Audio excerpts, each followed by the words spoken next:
Let me say once again, this is not our war.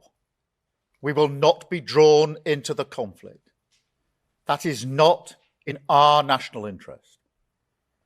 And the most effective way we can support the cost of living in Britain is to push for de-escalation in the Middle East and a reopening of the Strait of Hormuz, which is such a vital route for energy. To that end, we're exploring each and every diplomatic avenue that is available to us. The Foreign Secretary and the Chancellor have met their counterparts in the G7. The Defence Secretary has been in the Middle East speaking to our partners. And the UK has now brought together 35 nations around our statement of intent to push as one for maritime security across the Gulf.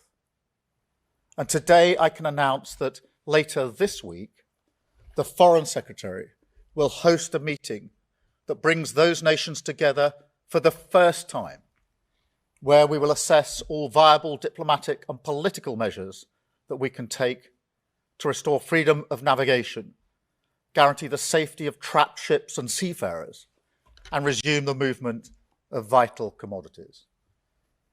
Following that meeting, we will also convene our military planners to look at how we can marshal our capabilities and make the Strait accessible and safe after the fighting has stopped.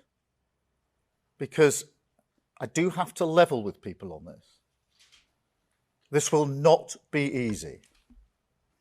I spoke with relevant business leaders in shipping, finance, insurance, and energy supply in Downing Street on Monday.